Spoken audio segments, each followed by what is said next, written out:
You're listening to a News OK podcast. Hi, everybody. Welcome to the News OK Comics podcast at Planet46.com. I'm Matt Price. This is Kyle Roberts.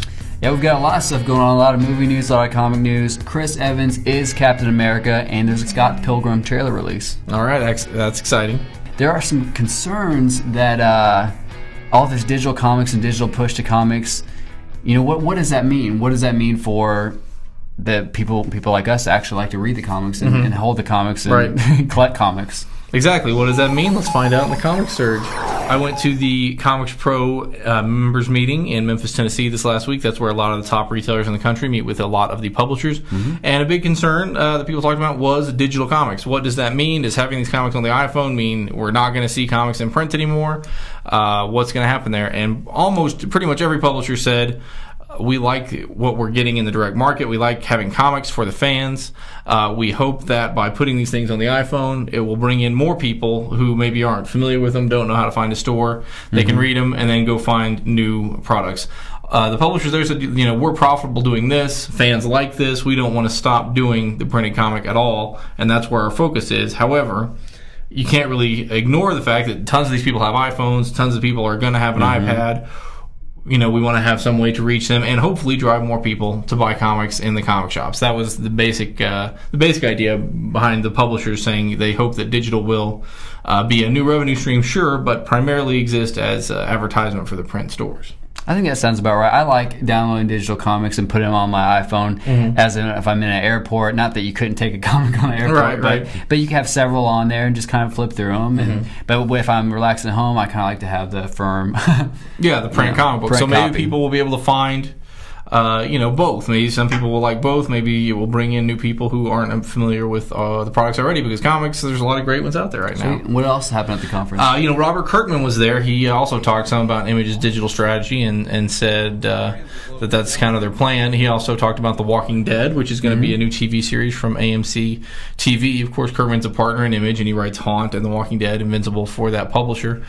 He said Image is going to use a lot of the publicity around that Walking Dead show to hopefully drive people to comic stores to try out the trade paperbacks and the issues of that sort of survivalist horror series. So he's a very funny guy, and I think he got a really great response from the retailers there.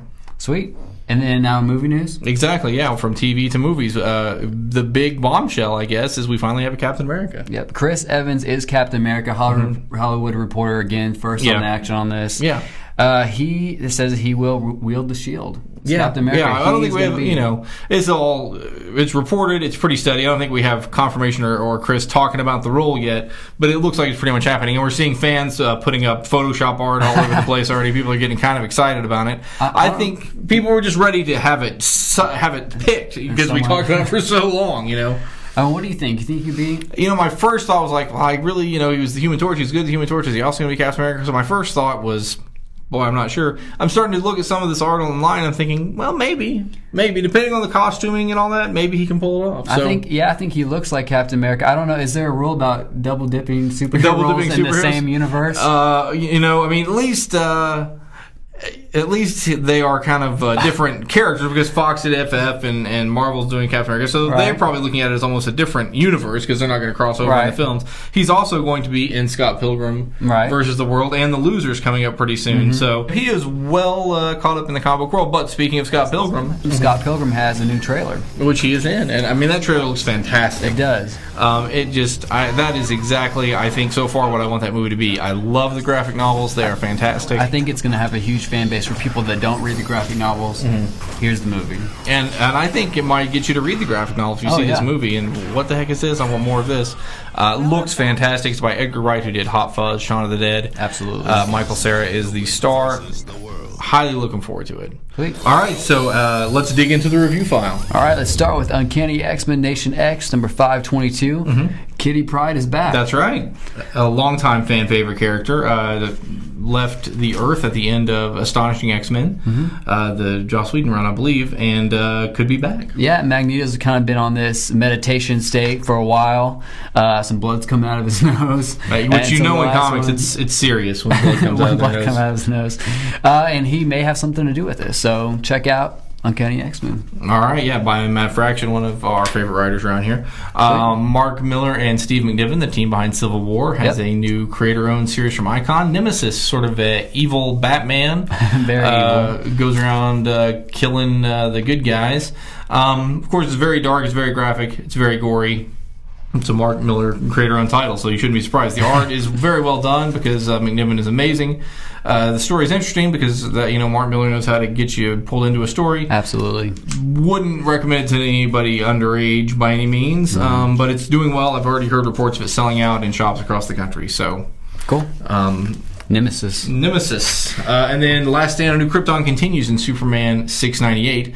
That's by James Robinson, Javier Pena, and Bernard Chang. And I think they've finally kind of taken the chains off of James Robinson and just letting him run loose with Superman doing super stuff. The whole Last Stand series thus far has been fantastic, and this continues. You got Superman and Mon-El on Brainiac's ship. You've got Brainiac. You got Luthor. Just fantastic, action-packed stuff. One of the best issues of James Robinson's run, and it's really kind of bringing back the classic, Superman. Right. If you've been going through all this new Krypton stuff, waiting for Superman to act like Superman, I think you have this happening this issue, and Robinson does a great Lex Luthor. So, sweet. What's your pick? Of those, I'm going to say my pick of the week is Superman. Cool. I'm going to go with Uncanny X-Men. All right. And besides that, there's tons of stuff coming out. A one-shot. X-Men Origins with Nightcrawler. Terry Moore, his Echo, the Strange in Paradise writer-artist, continues his new series. The Justice League storyline with Arsenal continues. And then a ton of Avengers-related stuff. Captain America. And then a bunch of Siege tie-ins with Thor, Avengers Initiative, Mighty Avengers, and New Avengers, all tying into Siege this week. And then on your DC crossover checklist, Green Lantern, Blackest Night, leading into the final issue of Blackest Night coming out this next Wednesday. Absolutely. So, pretty heavy and pretty good week of comics, and I'll go with Superman as my top pick. So, sweet. Thanks everybody for watching. I'm Matt Price. This is Kyle Roberts. We'll see you next week.